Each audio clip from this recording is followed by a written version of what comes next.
All right, so welcome to the very first episode of the Creative Rituals podcast. I'm your host, Jesse Chard, and I'm here with Andy Stephen, who I've known for nearly, 10, 12 years now? It's probably 10 years. 10 years. Yeah. And I've been talking about doing this podcast for about probably 5 or 6, I think. Here we are, man. Here we are. And it's like, I think in some senses, there's been a bit of subconscious resistance to want to get this up and running. With any form of endeavor, when you want to do something, there is always a form of subconscious resistance. And I think to actually get this out and to actually push this through, we've now got a great space here with Waves Studio in Bondi. So we're recording out of here. Beautiful, beautifully well-appointed setup, wavesbondi.com. So essentially what I wanted to do with this is to be a sort of communication extension of a range of different philosophies and different approaches to creativity. I want to discover what the creative psyche is, I guess, if there's sort of any form of general intro around what this podcast is all about. This is about as close as we're going to get to it. But this podcast is a way that we can discover the nature of creativity, the way the creative mind works, the, I guess, existential apparatus that creativity does for us as a species, and also to discover the processes and the ways in which people discover their own innate creativity, or what I call their creative mysteries.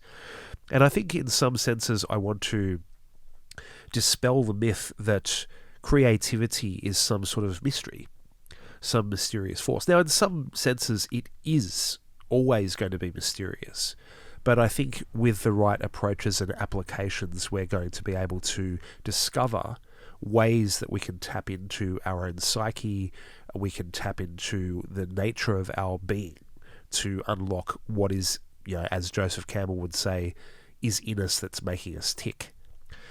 So just by way of introduction to one of my great friends, Andy, who's joined us graciously for the first podcast, the first Creative Rituals podcast.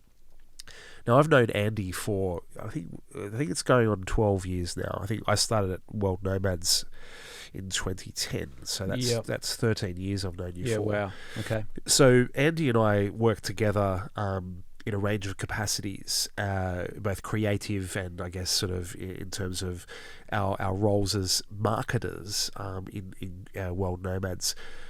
For people who don't know World Nomads, and just by way of introduction to you, what was World Nomads and what did you do there? It is a kind of global travel brand. It's sort of a startup flavour. I came from a sort of digital agency background, which didn't really have that long a kind of time frame in Australia at that moment. Google was a phone number in someone's living room at the time.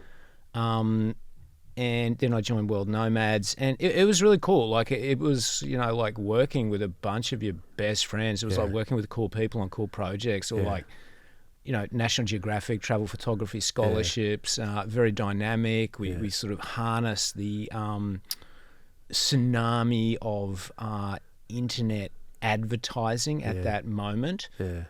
Built the brand through emerging channels. So and we were onboarding people with journalistic background and sort of retooling them into different environments, which is kind of where you came into it. And that was really interesting. And it was really interesting too, because there were things that you were doing which were sort of this sort of data hacking in a way of not hacking, but just knowing the sort of the code of the matrix and how things work and how to employ, I guess, sort of creative elements like the storytelling that we would do. So my role was I was a video producer there, and ended up doing a lot of sort of documentary stuffs. But the thing that was really interesting is how data affected the art of what we were doing. So I would go to you and we'd sort of form out these ways to build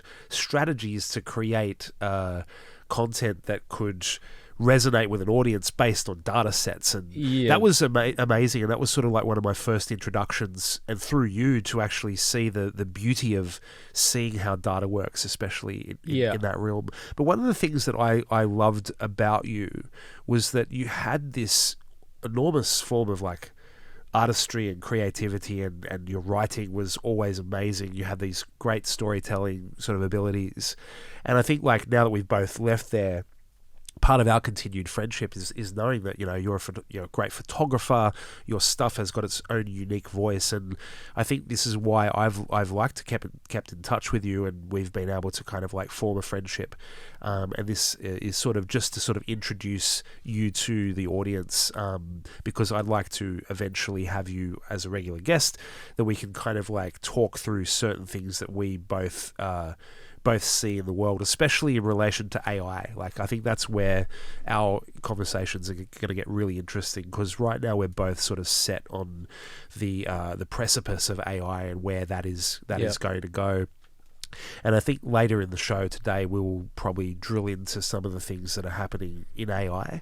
And part of what I'd like this podcast to be is a sort of bi-weekly state of the nation around what AI is doing to the creative industries, because I'm so sorry, I've got a cold today. My voice is normally nasally, but it's extra nasally today.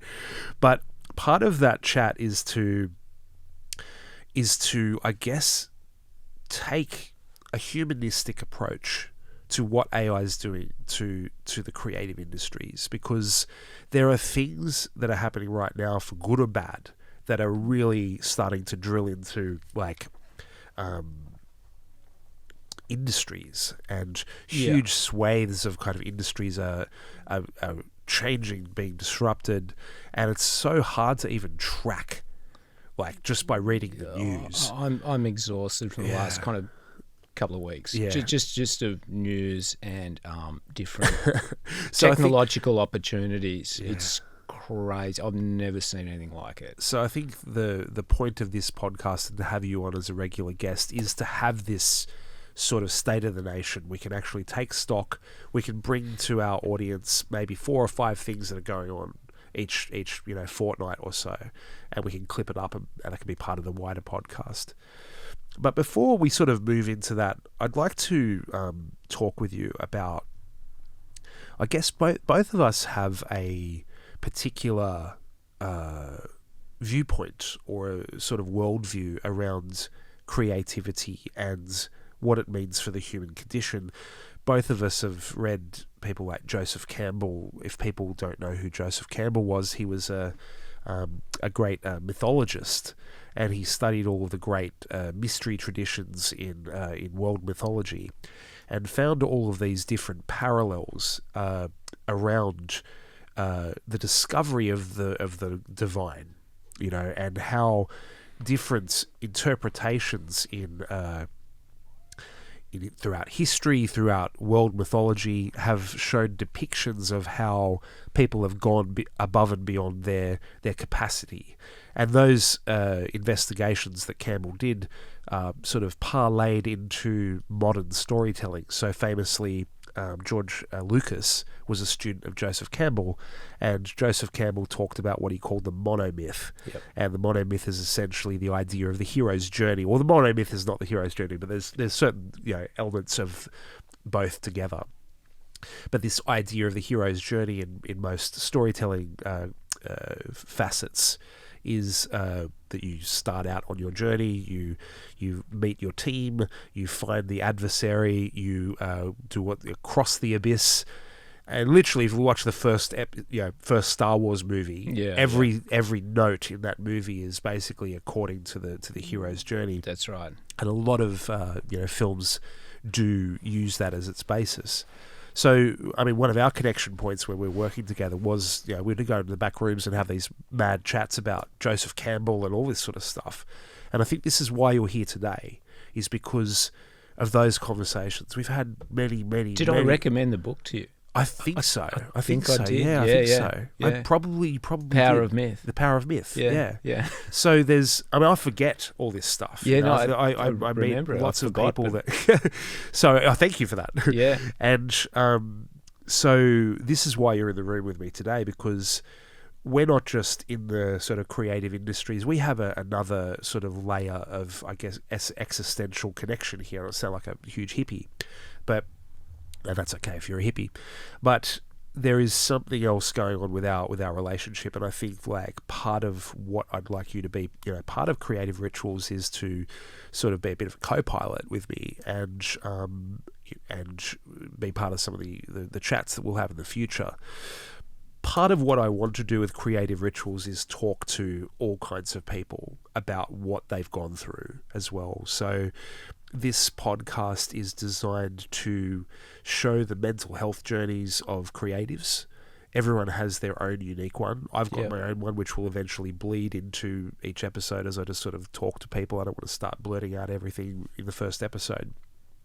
But over time, I'll reveal bits and pieces of what has happened, in my journey as an artist. I mean, the first one, the juicy one right off the rip is, I had a very significant amount of LSD, which literally uncovered an artist in me. And like, that's part of what I'm going to do in my ongoing role as a sort of speaker, is to talk about psychedelics. Psychonautics. And, I was at the University of New South Wales the other day on the talk about the efficacy through sort of randomized control trials, and bringing psychedelics into the psychiatric spaces as a form of treatment for people with depression and anxiety. So I'm finding, and one of the things that I took away from that talk, which was interesting, there was 3 professors of psychiatry and different methodologies, and they're all trying to find the proof, right? And it's funny, they're talking about placebos. It's like, you can't have a placebo for magic mushrooms. Like, it either happens or it doesn't. Yeah. And I think there's these elements that are missing from the conversation around, using psychedelics as not only just a form of a treatment for mental health, but I think that one of the profound uses of psychedelics, which we are seeing already, is the existential element, which unlocks something in someone. Yeah. And they have that witnessing. So when there's a famous story that I tell people. In 2019, I had a double dose of liquid acid, and this literal character came out, and then I brought that into the world, and that became a character called the Vidiot, and that's now my art project. So it was literally given to me like by that experience. Yeah. So I don't want this to be a psychedelics podcast, but I want to sort of show the different tools, methodologies, approaches, ways that people can develop insight into their own psyche. And I think creativity is a form of self-psychologizing at its root. It is when we are creative, we are becoming in touch with our own psyches. We are forming a perspective of ontological witnessing. For those who don't know what ontology is, check it out, because it's really interesting. It's basically the philosophy of self. So I think that the self and the practice of creativity is so inexorably tied, it's almost, you can't unlink it. So to be creative, one needs to know themselves, even if it's subconscious, and even if the creative practice itself might be forms of rudimentary, like knitting. I mean, knitting is a form of creativity. You have to kind of apply a process, but you are creating something. Now, you don't need to have psychedelics to learn how to knit, but there's certainly in the application of more free-flowing and artistic forms of creativity, part of that is understanding your subconscious inference. So what are the pieces of your puzzle that are coming together to form your perspective when you hit the shutter, or when you play a string, or when you play a note? You know? These are the things that endlessly fascinate me, and I think that there's an enormous amount of discussion to be had with people about this, and I'm trying to kind of fill a gap. I'm sort of if anyone does know of anything else that's similar to this, I'd like to sort of see it.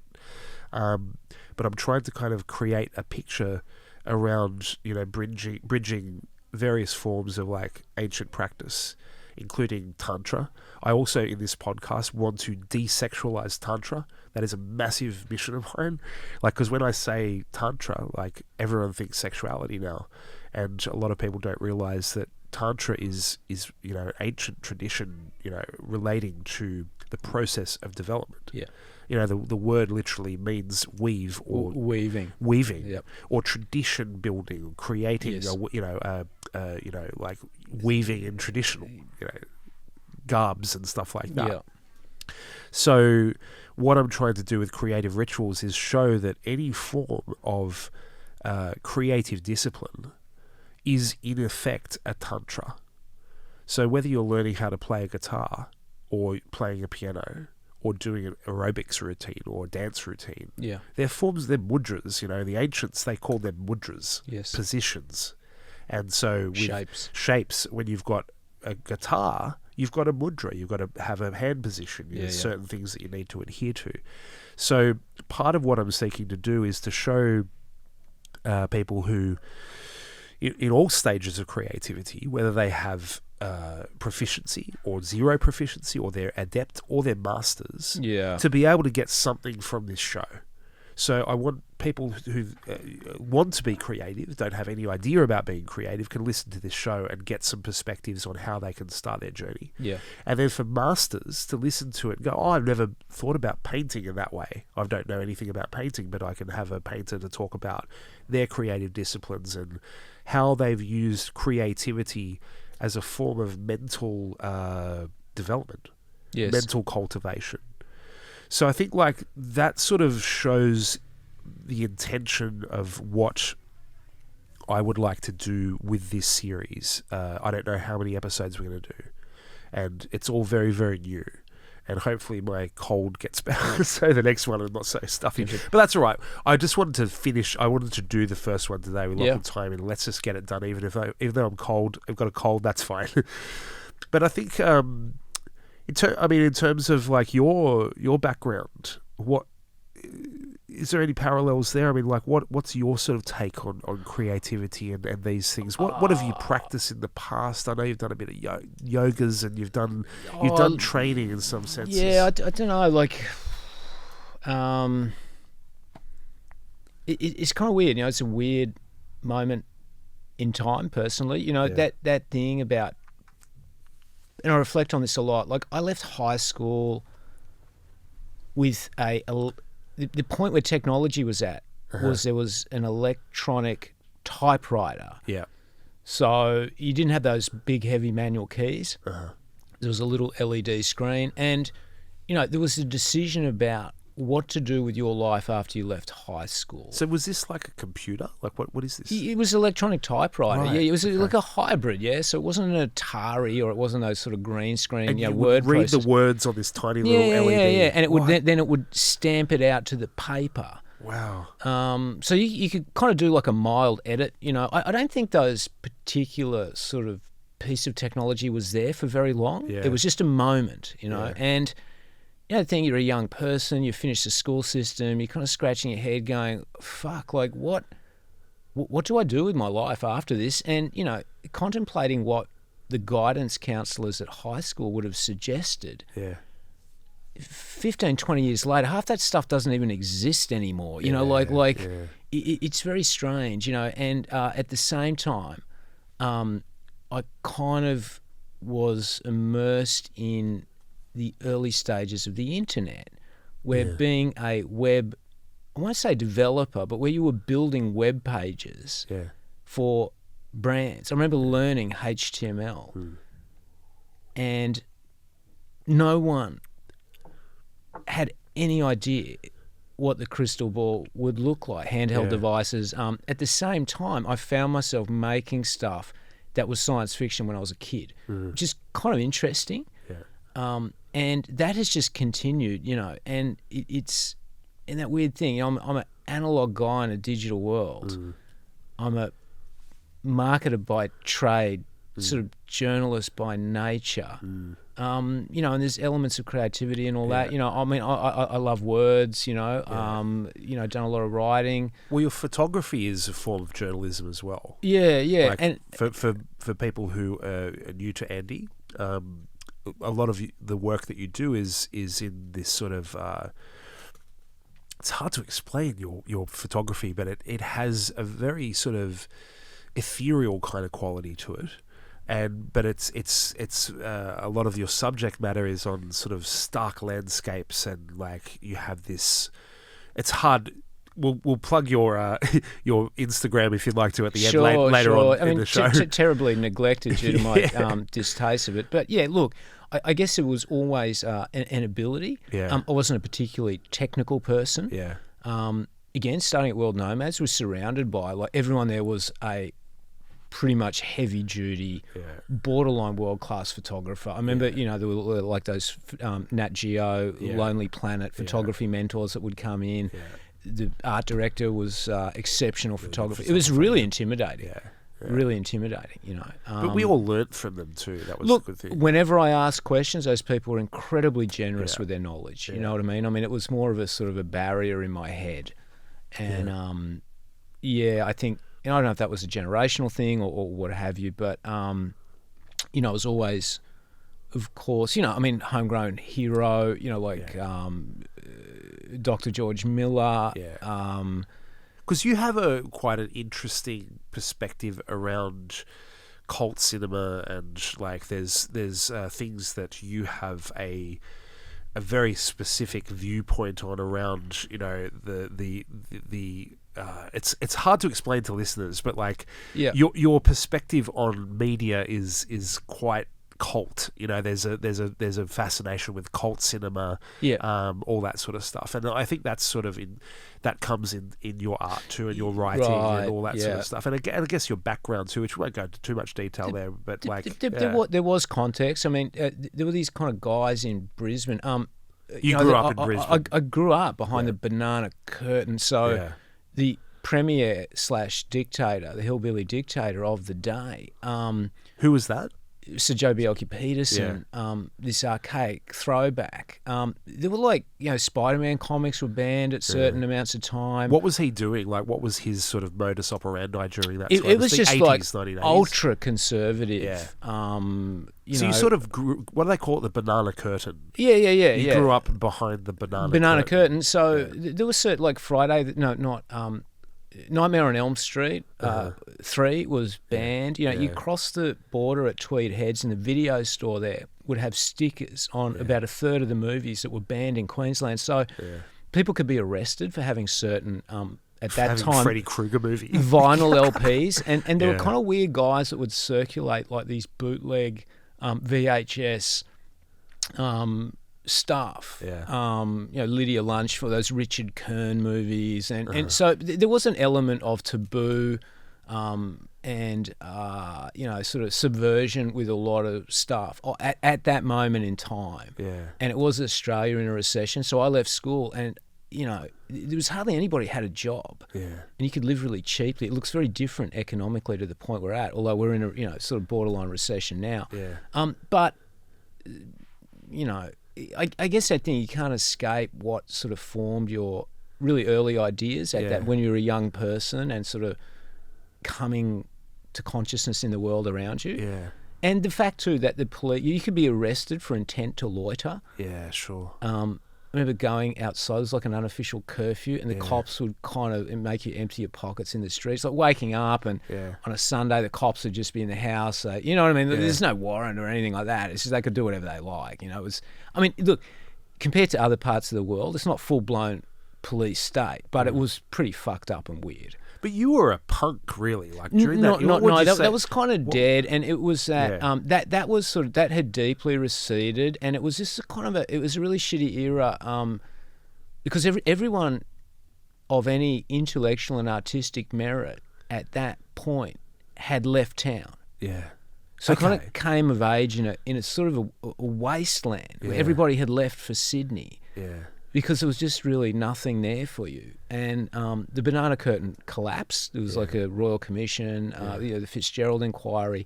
The institutions were slowly reformed, blah, blah, blah. And it's a very different place now. I don't even recognise it, I don't think a lot, I mean, especially younger people probably aren't aware of this even existing. No. Also, too, it coincided with the Cold War ending. Yeah. Which Australians probably don't really we have a terrible sense of amnesia, and we forget things really quickly, but that was around the same period, with 1989 to 1992. That era globally ended, that sort of bipolar kind of era, and that was an interesting time for media too, and that half my family were on the other side of the Iron Curtain, so it was kind of bizarre. So you're in this sort of weird limbo sort of zone. Yeah. And it's funny because now your artwork, your photography has this sort of weird level to it. It's like that kind of Bad Boy Bubby world, or like kind of Snowtown, not saying Snowtown, but like, that kind of desolate, bleak kind of thing, which has a very large imprint on the psyche. I think so. It does. So do you think that has, coming back to ontology, thinking that ontology is our sense of self, which is derived from our experiences, our birthplace, our childhood, all that sort of stuff. Like, I mean, how do you think that experience then sort of moved you, or how does that sort of create the basis of your artistic psyche or your creative psyche, if you can even locate that? Yeah, I mean, also too, the thing I reflect on now is we're bombarded with media, still moving audio stuff like all the time. I think particularly when I was a kid, and I grew up on the Sunshine Coast when there wasn't much there. Yeah. And I had various books that I got from the flea market on science fiction. I had a couple of comics, early Marvel comics and things like that. And you would read them all the time, almost in a way, Andy Warhol, when he was sick, he would just stare at these, not only the religious icons of his mother's living room, but also the icon based of like Marilyn Monroe and the celebrity of the day. There was only 2 or 3 things that you could kind of stare at. And I had a book on science fiction films, but it was from the generation before me. And so it was like Soylent Green, the Omega Man, Kubrick, Clockwork Orange. And there were just 2 or 3 visuals from each movie, and they were so evocative. So you almost had to form your own movie.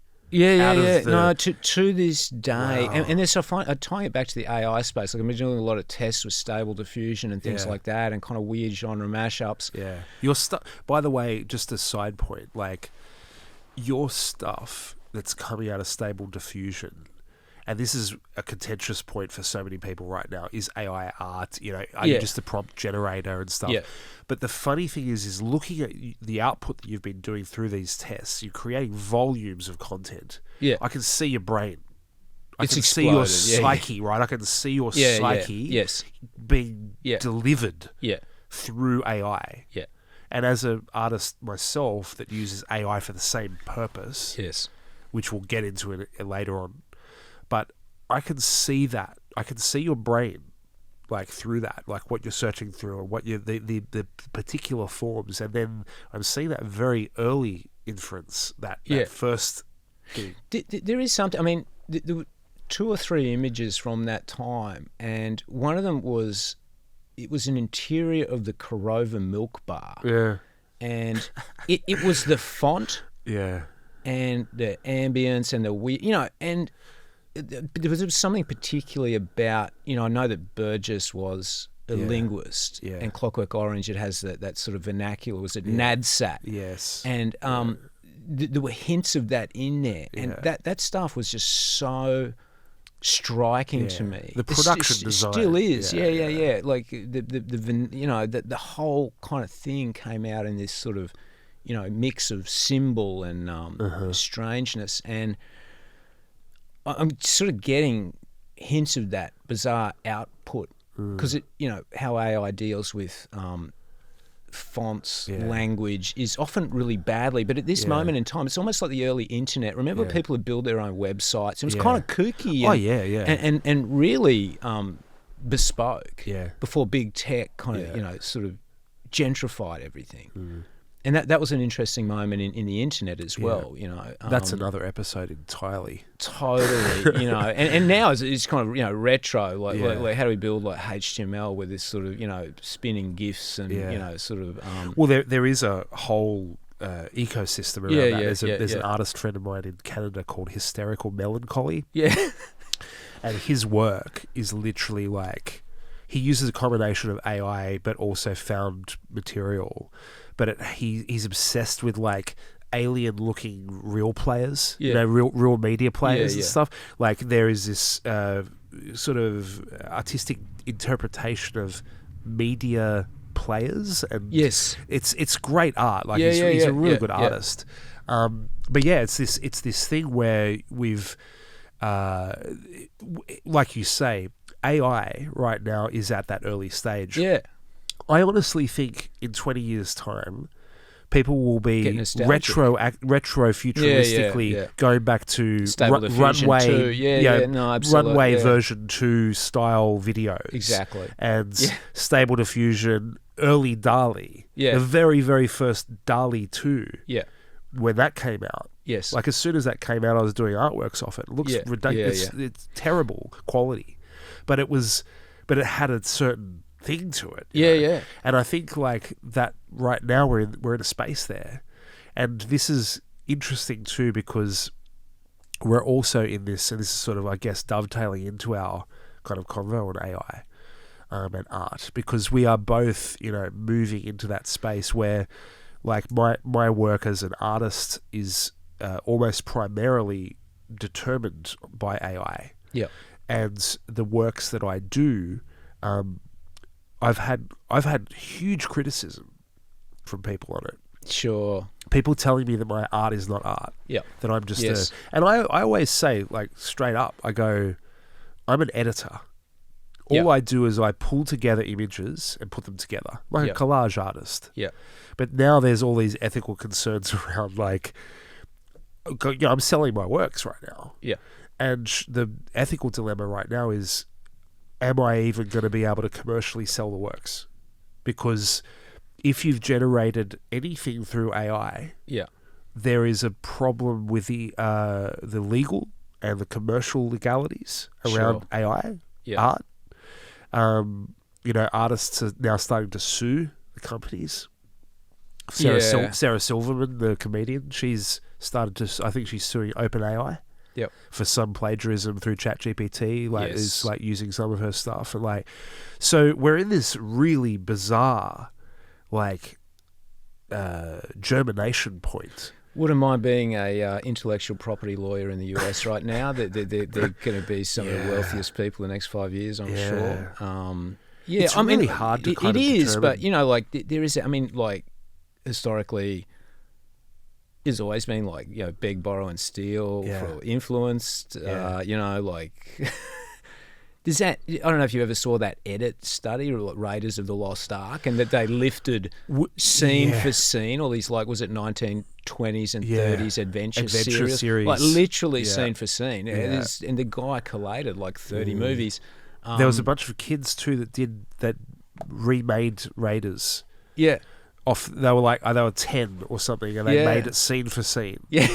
It was crazy. But it's like, you go, okay, like, so this is where there's an interesting video. I can't remember off the top of my head what his name is, but he's a Kiwi bloke and he's a lawyer. I'll put it in the description when I remember his name. He does a great video which is about the legalities of AI. Yep. AI art specifically. Yep. And the moral implications of it. And it's about an hour and a half long. It's really, really good. Yeah. But he's a lawyer, right? So he sort of like breaks down the legalities. And it actually was really eye-opening because when I was creating my first works using DALL-E 2 as the basis, for those people who haven't seen my artworks, I'm trying not to plug my stuff, but it's related to the conversation.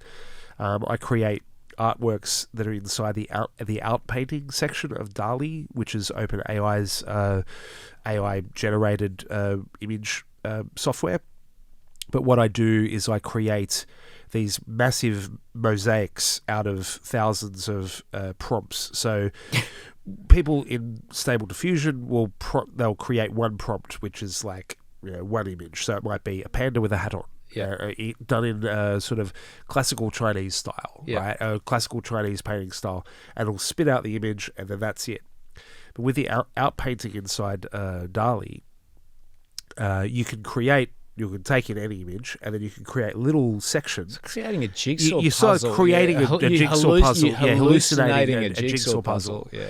And I call that style, and I've been criticised for this as well, Sure. I call that style cyberdelic art. Yeah. So relating to the word cybernetic, which means coming from the Greek word kybernetikos, meaning to steer. Yeah. So I've been fascinated with cybernetics and cyberculture since like the late 90s. Yep. One of the books that I got was Timothy Leary's book, which was called Chaos and Cyberculture. Yeah. He wrote it in 1994. That's right, yeah. And it was brilliant. You know, like I actually got to get a reissue of it because I lost it along the way. But I remember just being like, whoa, this dude was like basically saying that the internet is psychedelic. Yeah. He's going, there's no difference between what the internet is about to become and the process of taking acid. So that, in terms of like our early imprint, I think I was about probably 17 or 18 when I got that book. Yeah. And that was like, whoa. And I was starting to take some psychedelics around that time. I was into Terence McKenna and fucking, those guys. But that book, Chaos and Cyberculture, was really integral to my early digital adulthood. Yes, because I'm a what they call a zennial, so I'm sort of in between Gen X and a millennial. Yeah. You're like more proper Gen X. Yeah. So like I had that kind of weird little kind of zone where like I became an adult when the internet was starting. Yeah. So I'm sort of naturally adopted towards it. But back to the process. So by creating works bit by bit, I'm actually steering my intentionality through the work. Yeah. So there's no way that the machine could come up with the choices that I've chosen throughout the piece, and there's probably 3,000 or 4,000 pieces. I saw you do it. It's a big. It's really it's like quite psychologically intense to do these processes. Yeah. And it's good. Like I welcome the criticism. I think like it's really important to have the discussion about it because it's so new. Yeah. And like I posted some stuff up, and people like they were like, "This is pathetic." They go like, really dick. And I was like, "Cool." I'm like, "Good. Yep. I welcome the commentary." Because like I think you have to be with this sort of stuff.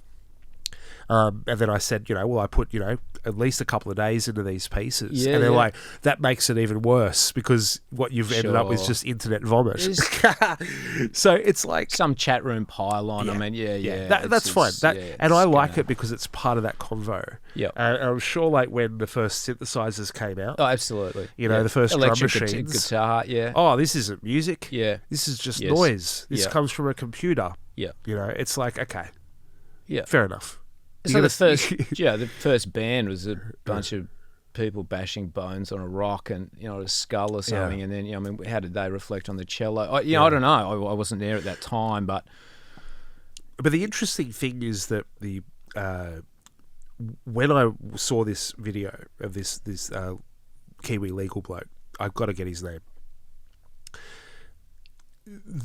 I was sort of coasting along, going, "Oh yeah, I'm an artist." Now, right? I was sort of bringing in this sort of thing. Oh yeah, I'm an artist now. I'm a visual artist because I was putting my stuff onto metal and selling the works and stuff, people buying them. And then I watched this video, and then he kind of like smacked me in the head with a 4x2. Yeah, he just went, "You're not an artist because the machine has learnt off the basis of all other artists. So you're literally, it's like say you're a painter, Yeah. and I'm telling you what to paint. Yeah. Yeah. You're the artist. I'm just the curator. Yes. I'm the commissioner. Yeah. I'm basically telling you what, like, the old days you would commission an artwork. The kings and lords weren't the artists. Yeah. Michelangelo was the artist. Just patronage is the patronage. model. Yeah. But I think he broke it down into like 6 sections of like what people who use AI are. I can't remember off the top of my head, but it was basically you have all like what is the process of art. You have people that are the raw material people, like they're the ones that handle the raw works and they understand that stuff. There are the people that use those raw materials to create art, so the painters, and they're the actual artists. Yeah. Then you have editors. Yes. So editors are editors, so I'm an editor. Like my structural basis as a creative is editing. I started when I was 18 and done it forever. Yeah. So I edit. And then when I watched this video, I was like, okay, this is a really good primer for people who are thinking about getting into AI art or getting into sort of using AI as any form of technology to create works, and then really digging deep into the ethics around it. Is it right to create works that has been trained off the back of artists that don't get paid for it? That hit me in the face. I was just like, oh, fuck. I'm like, yeah, dude's got a point. Yeah. At what point is it, second or third generation kind of fax? You know what I mean? Yeah. Fax machine or and it's an interesting point. And I mean, I did a test. It was a couple of weeks ago because I'm having these sort of real moments of reflection and that I'm in new territory due to the technology. So just for listeners, right now your profession is that you're on the front lines of talk us through what you're doing in AI space. Okay, so I work for a digital agency. We don't need to name who it is. Yeah, life after COVID took a really bizarre kind of twist, and actually my entire life is there was no crystal ball for it. Like a lot of people, COVID really rearranged stuff. I'm just coming to terms with that. Ended up back at a digital media kind of agency. And with that comes research. You're an expert in data. In what talk us through what you're a bit of a melange of different things. That weird thing where the sort of generalist becomes a specialist. Yeah. I don't even know how to describe that. You know what I mean? And I think people who've written books on this sort of liquid modernity that we live in. You need a range of ability, and I'll try and reflect back on it. Because I'm trying to build a bio for you. Yeah, I mean, look, it's impossible. I mean, that's something. I don't even really not. You know what? I don't even think it really matters. It doesn't matter. It doesn't. You've got the knowledge. You just kind of you have to have a range. I do. Part of it is data. Part of it's sort of editorial recommendation. Sure. I mean, you sort of have to do it all. Yeah. You do now. I mean, there's part of it's like largely janitorial. There's part of it's largely strategic. It's like, oh my God, it does my head in when I try and contemplate it. But okay, so I had an experience the other week, and it's like, I'm playing with Midjourney. Yeah. And to develop that particular skill set to get the outputs that you want, I load in. I don't want to keep going back to Kubrick, but I will. Do it. Yeah, it's just you load in the cameras that he used for A Clockwork Orange, lens type, all this sort of stuff. There's other stuff you load in there as well, and then you give it a particular scene or composition to come up with, and the output was like, whoa, that's incredible. The personal reflection of that moment is when the tool does so much of the heavy lifting. It was like going to the gym in a power suit. Yeah. Suddenly you can bench press 5 times your body weight. It's like, does it? At what point does it rob people of their ability to develop. Like, what does that look like for mastery? Like, I mean, the last 15 years, there's been so many technological revolutions, and literally, say, your kind of competent skill set in the space of a week is reduced by 30 to 60%. Yeah.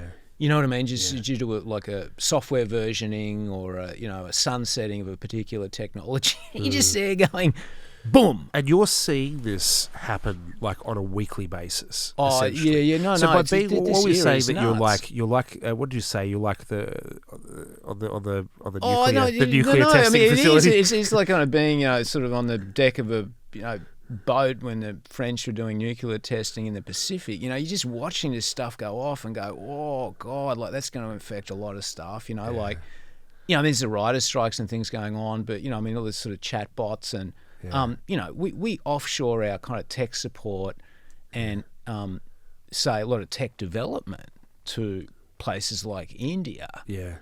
And they just get wiped out. It's like, I mean, a lot of this tech, it's like entry-level programmers, data scientists, probably a lot of like low-level creative work. Yeah. Concept work is literally, a couple of years going to be wiped out. This is one of the, I think that's one of the important things to talk about in this whole thing right now that's happening. Yeah. Is that you've got and I was saying before we got on air, I don't want this to be a doom and gloom podcast about AI. No. But I think it's important for us to have a conversation around a wider perspective on what it will do societally, anthropologically, what it will do for the structures of our entire economic structure. Oh, it's like it's heavy when you look at it, and this is where right now, because this is unprecedented, we've got no frame of reference as to. No. I mean, industrial revolution and the development of electricity. Yes, sure, but this. I mean, I don't know. They're saying that the advances that we're having, and this sounds like such a I'm talking off the top of my head, but generally speaking, anecdotally speaking, the advances that we're getting are happening in weeks that would take decades. That's right. That's a the very velocity very lay person's and magnitude. Yeah. I mean, I just say example like post-COVID, we live in this sort of epistemic dilemma now of what's truth and blah, blah, blah. And, news institutions are trying to bring it back to, well, we're the gatekeepers of truth and, all this sort of stuff. And then in India, there's Linda, the AI kind of news anchor. Mm-hmm. You're having a virtual entity saying, here's the news, this is kind of true. Like it's a sort of bizarre thing to, witness. It's like, I mean, where do we sort of go in terms of the discussion here? I'm trying to kind of keep it to a sort of central, but not that we have been deviating from too much, but it's just like with this conversation, there's so many points to talk about. I think in terms of the creative industries, even with India, moving away from more tech development, more into, the economies that got built in the sort of late 2010s, where you would have Fiverr and you would have illustrators that could, make a living. Yeah, that was a big innovation in the sort of Indian subcontinent, and writers were actually starting to carve out a living. Logo design, designers, economic. I had my first mobility, logo designed by a kid in Indonesia. It was like, so you've got this kind of the rug's been pulled. They've finally got some food on the table. Yeah. Through globalization. Some upward mobility. And then bang. It's like now that's all been taken away. Yes. And I think one of the dilemmas in AI and what's happening with it right now is that we've got this huge issue in the creative industries where huge amounts of the grunt work. I mean, as an editor, I'm looking right now at like all the systems that are coming out that are making editing easier. Yes. Now, as an editor with 25 years experience, I'm not too worried about that because that's going to take care of like all the pain in the ass projects that I can janitorial stuff. Yeah, But for a kid who's 19 that wants a bit of extra money, that editing up podcasts and doing that sort of stuff was a couple of $100 a week for him to build that. Yes. And he'd be learning his skills through that. This is where there's this, there's a whole tree of things that are happening here. Yeah. The skills is the one thing. Yeah. Where you go, okay, so if it's just now a matter of typing into Mid-Journey a prompt and then spitting out art, creating a project off that. Yeah. You're not learning how to develop the skill. You're not actually doing the creative ritual. You're not. The brain is not changing. Yes. It's lazy. Let's just call it that. Yeah. But then there's other forms of art that can be built out of that. I know certainly as a filmmaker, I released a video clip the other day that uses Runway, Mark II. Every shot in it is from Runway. Yep. But I've kind of done that on purpose because of the jankiness and the weirdness, and the song that I was doing it for was quite ethereal and weird, aesthetic, right? The aesthetic thing. Yeah. But now you're getting to the point where people can develop their own feature films. Yes. On a computer, like without shooting anything. Yeah. So you go, okay, well you're getting rid of a lot of that, but then you're also building out a new form of it. Yeah. But you go, okay, so like that is the new skill set now in a way. Yeah. And actually operating a camera and stuff is like, I don't know. There's so much to unpack with it. Yeah. And this is why I wanted to include you as part of this podcast to talk about this regularly. Yeah. I mean, we are literally, this is just scratching the surface of this. Oh, I can't. And I think we need to drill into each industry. Like I know right now, like there's music. Yes. Like production music. Yeah. Like you look at services like Artlist or Epidemic Sound. Yeah. That have kind of run the gauntlet with royalty-free music. Yep. So before you would have Zomba and Universal, and they would have these production music libraries, and you would have to, go through the industry body, report all the music you're using in a production and everything like that, pay the licenses to the artists. It was a lot of money.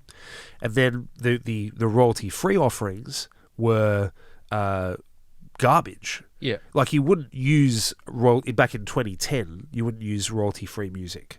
If you were doing a proper production, it was, honky-tonk pianos, and it was terrible. Yeah. And it was done by people who... Quality was... the quality was bad. Yeah. But then Artlist came through. Yep. As more media producers came in, and then, you pay $500 for a year for a subscription to Artlist. Yeah. So you're finding that then Artlist hires thousands of composers, and they all go into a pool, and they get like a portion of the pool, right?